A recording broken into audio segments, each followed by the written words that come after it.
కానీ పాకిస్తాన్ మళ్ళీ ఏదన్నా ప్రతీకార చర్యలకు పాల్పడితే మాత్రం మనం వెనక్కి తగ్గేది లేదు, తగ్గం, వీఆర్ ఆన్ ఎస్కలేషన్ మోడ్ అని కేంద్ర విదేశాంగ శాఖ కార్యదర్శి కొద్దిసేపటి క్రితమే మీడియాతో మాట్లాడుతూ భారతదేశానికి చెప్పేశారు. అండ్ కేంద్ర హోంమంత్రి అందరికీ అలర్ట్ చేసేశారు అందరినీ. సాయుధ భద్రతా బలగాలు ఎవరు ఎక్కడ ఉన్నా, సెలవుల్లో ఉన్నా, ఎక్కడున్నా రద్దు చేసుకుని వాళ్ళందరూ కూడా రిపోర్ట్ చేయాలి. అంటే ఎక్కడి ప్లేస్లో, ఎవరి ప్లేస్లోకి వాళ్ళందరూ వచ్చేయాలి. ఆ అప్డేట్స్ అన్ని ఒక బ్రేక్ తర్వాత చూద్దాం. స్టేట్మెంట్.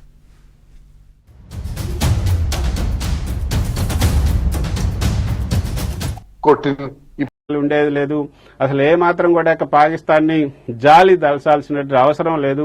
గతంలో మనం చూసాం, మన ప్రధాని మోదీ వేరే దేశానికి వెళ్లి షరీఫ్ బర్త్డేకి అనుకోకుండా విమానం దిగి అక్కడ షరీఫ్ ని విష్ చేసి బర్త్డేకి వచ్చారు.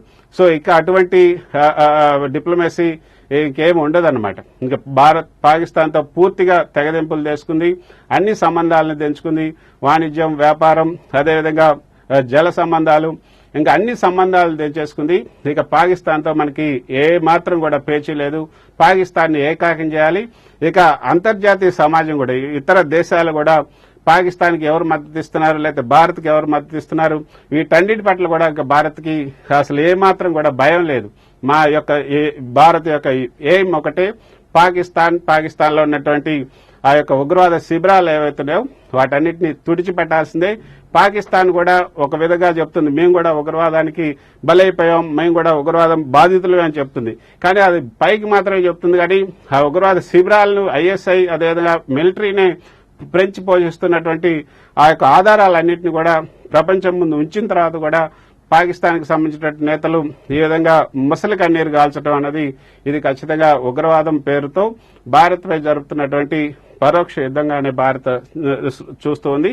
కాబట్టి ఇక పాకిస్తాన్ పైన, పాకిస్తాన్ లో ఉన్నటువంటి ఉగ్రవాద సంస్థల పైన, పాక్ ప్రేరేపిత సంస్థలు ఏవైతున్నాయో, పాక్ సైన్యం ప్రేరేపిత సంస్థలు ఏవైతున్నాయో వాటన్నిటినీ ఇక మట్టు పెట్టేదాకా కూడా భారత్ నిద్రపోదు. ఆ సందేశాన్ని ఈ విలేకరుల సమావేశం ద్వారా మరోసారి భారత్ ప్రపంచానికి తెలియజేసింది. రిషి.